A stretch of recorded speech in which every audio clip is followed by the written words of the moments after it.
Berita terkini seputar ranah minat, nasional, internasional, pariwisata, serta tips dan trik. Kabar Surau, santun mendidik mencerahkan. Santun mendidik mencerahkan. Bismillahirrahmanirrahim. Assalamualaikum warahmatullahi wabarakatuh. Alhamdulillahirabbil alamin, hamdan katsiran thayyiban mubarakan fi kama yuhibbu rabbuna wa yarda. Asyhadu an la ilaha illallah wahdahu la syarikalah wa asyhadu anna Muhammadan abduhu wa rasuluh la nabiyya ba'da amma ba'du. Kembali hadir program Kabar Surau di hadapan pemirsa, menyajikan berita dengan santun, mendidik dan mencerahkan. Bersama saya Habibur Rahman, insya Allah akan membacakan berita yang terjadi selama satu pekan ke belakang. Berita pertama kita awali dari Kota Payakumbuh. Informasi pendidikan. Tahukah pemirsa, di Sumatera Barat ada pondok pesantren teknologi informasi. Selain mempelajari ilmu agama, santri juga diajarkan pemrograman. Berikut informasinya. Pondok pesantren biasanya identik dengan pelajaran agama saja. Namun, di Kota Payakumbuh terdapat satu ponpes yang tidak hanya membekali santri pelajaran agama, akan tetapi santri juga dibekali pelajaran teknologi informasi. Ialah Ponpes Darul Ilmi yang bernaung di bawah Yayasan Darul Ilmi Kota Payakumbuh. Pondok pesantren berbasis paduan antara keilmuan diniyah atau keilmuan syar'i dengan keilmuan modern, ya, atau kita bentuk dalam jurusan seperti adanya SMK yang memiliki sistem jurusan. Ya, jadi kita padukan antara keilmuan diniyah dengan keilmuan yang ada jurusan seperti teknik informatika, ya, teknologi informasi. Yang ada sekarang kita baru ada satu jurusan, yaitu jurusan teknologi informasi dengan konsentrasi pemrograman dan konsentrasi jaringan. Jadi, alhamdulillah sudah berjalan dalam satu semester ini. Satu semester sudah, jadi sudah masuk semester kedua. Pertama dari sisi lokasi, ya. Ini adalah dalam Kota Payakumbuh, ya, tepatnya di daerah Balai Panjang. Kalau kita dari Kitinggi di Payakumbuh itu di Ngalau, ya, simpang Ngalau itu ke arah kanan sedikit, ya, ke arah kanan, masuk kanan sekitar 300 meter dari simpang Ngalau itu sudah ketemu pelang Darul Ilmi. Nah, dan kita alhamdulillah sudah beroperasi dari bulan Juli tahun 2020 kemarin. Jadi, insya Allah ini ke depan akan mulai lagi tahun ajaran baru. Nah, saat ini total santri yang artinya terdaftar sebagai santri resmi pondok kita itu sekitar 38 orang. Nah, 38 insya Allah akan masuk lagi tambahan untuk gelombang kedua ini nanti, ya, sekitar penerimaan 15 orang lagi. Insya Allah nanti akan, ya, terlihat bagaimana antusias santri. Hari ini pun kami juga saksikan bagaimana banyak yang mendaftar di sini. Alhamdulillah, ini sebagai bentuk mudah-mudahan kita memberikan pilihan bagi generasi muda bagaimana memanfaatkan teknologi yang artinya mereka, ya, tetap dibina dengan keilmuan syar'i, tidak salah dalam penggunaan teknologi informasi. Di sini kan pendidikan dengan tema 24 jam. Jadi kita selalu awasi santri, ya, kita awasi terus mereka selama 24 jam. Dengan pertama pengawasan langsung dengan adanya rumah pimpinan pondok dengan rumah bagian pengasuhan santri yang langsung di dalam pondok. Itu juga dengan adanya musyrif, ya, guru pengawas di dalam asrama, ditambah dengan adanya CCTV. CCTV ini untuk memantau aktivitas santri, dan ini sangat bermanfaat. Artinya sangat memudahkan kita dalam pengawasan.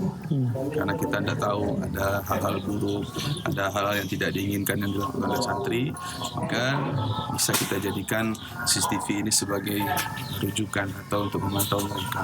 Ya, ini mungkin bagi pondok pesantren bisa dimaksimalkan. Saat ini, Ponpes TI Darul Ilmi masih membuka pendaftaran gelombang kedua santri baru tahun ajaran 2021-2022. Pendaftaran ini dibuka hingga tanggal 2 April 2021 mendatang. Untuk informasi selengkapnya, bisa menghubungi Ifdal dengan nomor telepon 0823 8700 0669. Syaugi melaporkan. Masya Allah, selain mendapatkan ilmu agama yang sesuai Al-Quran dan Sunnah, santri juga memahami perkembangan teknologi seperti mempelajari pemrograman. Semoga melalui Ponpes TI Darul Ilmi ini, lahirlah dai yang tidak gagap teknologi, serta mampu berdakwah melalui perkembangan teknologi. Amin, amin ya rabbal alamin. Selanjutnya, informasi dari Kota Padang. Demi menanamkan jiwa sosial kepada siswa, SDIT 1 Darul Iman kumpulkan beras genggam dari siswa untuk disalurkan kepada orang tua atau guru yang kurang mampu. Berikut informasinya. Sebagai bentuk pembelajaran bagi siswa agar tertanam sifat kepedulian, Sekolah Dasar Islam Terpadu SDIT 1 Darul Iman mengajak siswa untuk membawa beras sebanyak 1 genggam setiap hari Jumat. Beras ini dikumpulkan guna membantu wali murid atau guru yang kurang mampu. Di mana pada kali ini, beras yang telah terkumpulkan Jumat 5 Februari 2021 disalurkan kepada wali murid yang kurang mampu.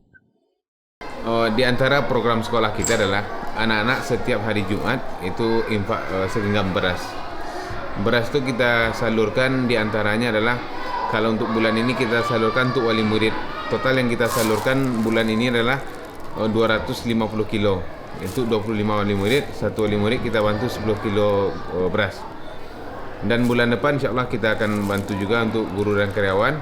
Bulan yang ketiga insyaAllah kita akan bantukan kepada warga Gunung Juaro yang nanti direkomendasi oleh Bapak RT atau Pak RW yang termasuk kategori yang berhak menerima bantuan insyaAllah. Subhanallah. Kalau awal-awalnya dulu ada yang bawa kadang sekarung kecil yang ukuran 10 kilo.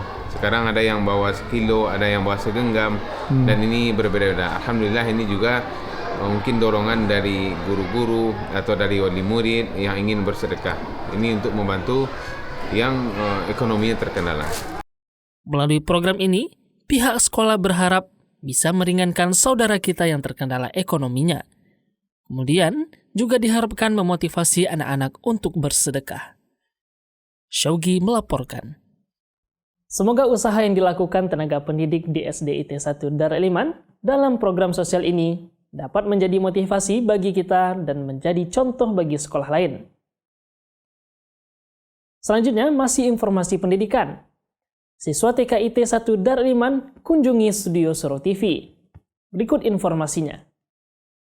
Sebanyak 30 murid Taman Kanak-kanak Islam Terpadu TKIT 1 Darul Iman berkunjung ke studio Suro TV yang beralamat di Jalan Belanti Barat 6, nomor 12 Lolong Belanti, Kecamatan Padang Utara, Kota Padang.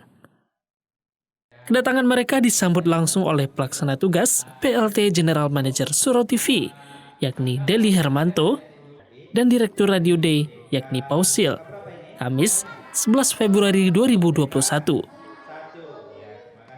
Dalam kunjungan ini, murid-murid TKIT 1 Darul Iman diperkenakan berbagai ruangan yang ada di studio Suro TV, seperti ruangan studio siaran langsung, ruang master control room, ruang editor, ruang si radio, dan lain-lain. Kedatangan bertepatan dengan jam kerja, sehingga mereka dapat melihat secara langsung bagaimana proses produksi yang ada di Suro TV. Semua kru menyambut kedatangan murid TKIT 1 Darul Iman dan memberi pengarahan tentang aktivitas yang dilaksanakan.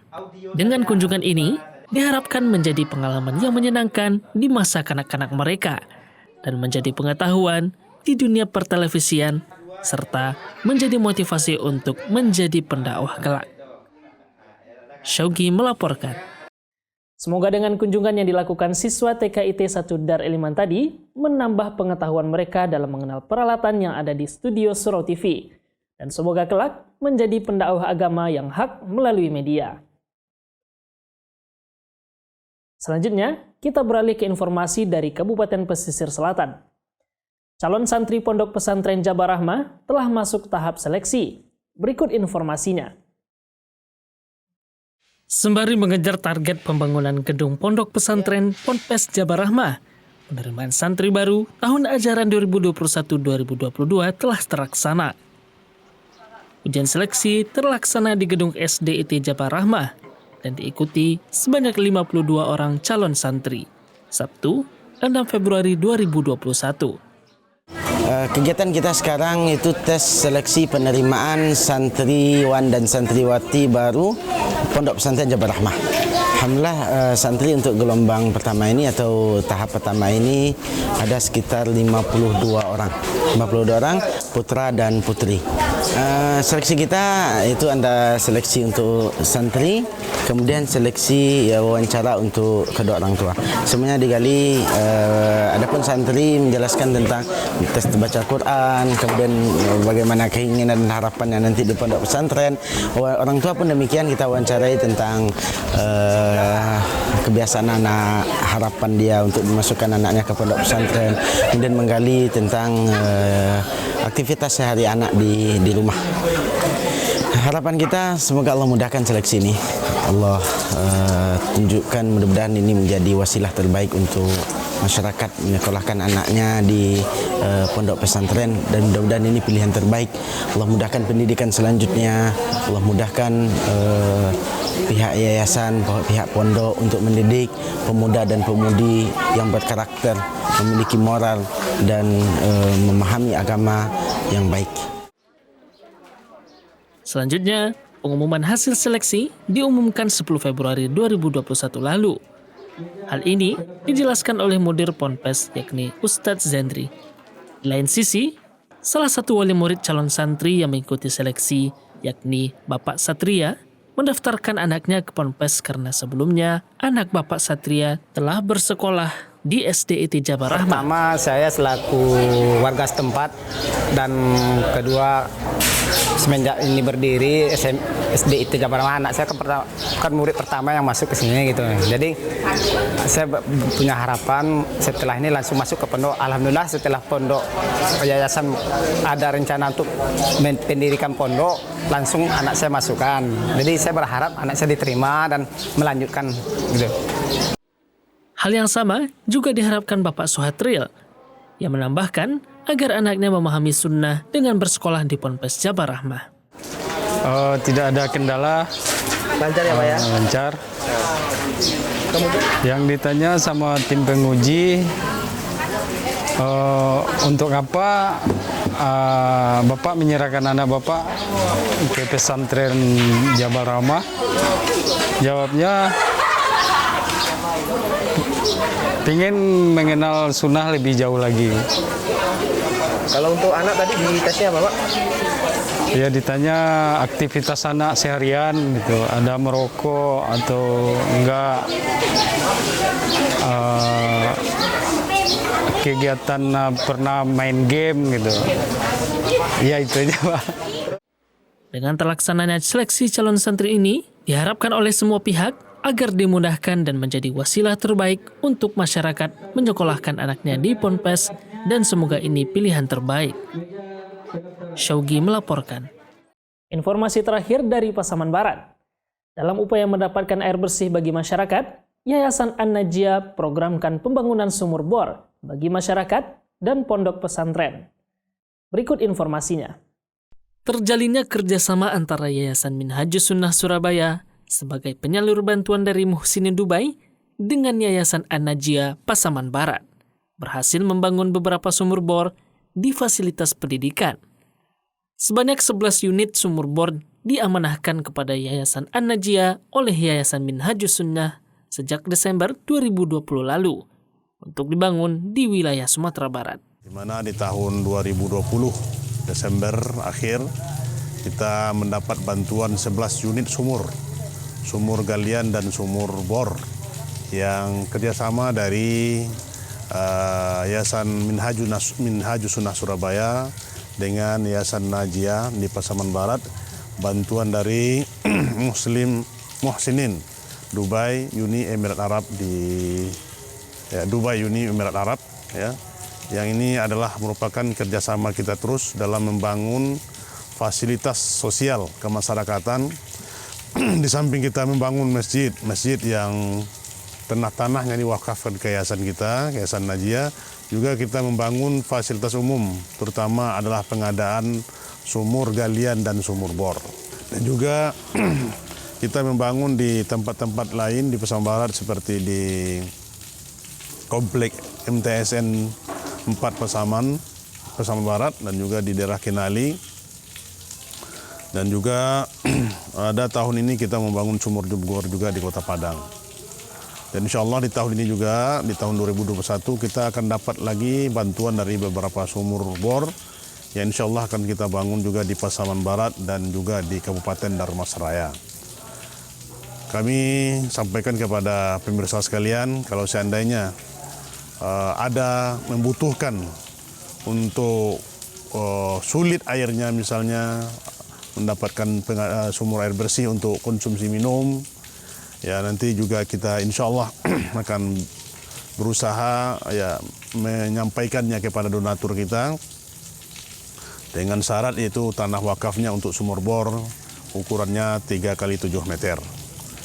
Ini juga kami kemarin sudah dapat tanah di pesisir selatan, yaitu tempatnya Surantih dan Kambang. Juga insya Allah akan kita bangun masjid dan juga sarana air bersih ini. Melalui program ini, Ustadz Desmond berharap kerjasama antara yayasan terus terjalin dalam program sosial, seperti pembangunan masjid dan sarana air bersih. Syaugi melaporkan. Alhamdulillah, semoga dengan program ini membantu masyarakat dalam mendapatkan air bersih, sehingga kekurangan air bersih yang melanda beberapa daerah dapat terbantu. Berita tadi menjadi penutup informasi program Kabar Surau kita pada edisi kali ini. Dapatkan informasi terupdate di media sosial Kabar Surau, atau bisa mengakses portal berita kita di www.kabarsurau.co.id. Kemudian, redaksi juga menerima informasi berkaitan dengan kegiatan sosial, dakwah, dan pendidikan. Informasi dapat dikirimkan melalui email redaksi kabarsurau@gmail.com atau bisa melalui WhatsApp redaksi ke nomor 0851 5881 1694. Serta kami membuka kesempatan kerjasama dengan yayasan atau lembaga dakwah yang ingin diinformasikan program-programnya. Saya Habibur Rahman beserta kru yang bertugas undur diri terlebih dahulu. Kita tutup dengan doa kafaratul majelis. Subhanakallahumma bihamdika asyhadu an la ilaha illa anta astaghfiruka wa atubu ilaik. Wassalamualaikum warahmatullahi wabarakatuh. Kunjungi portal berita online Surau TV di www.kabasurau.co.id. Berita terkini seputar ranah minat, nasional, internasional, pariwisata, serta tips dan trik. Kabasurau, santun mendidik mencerahkan. Santun mendidik mencerahkan.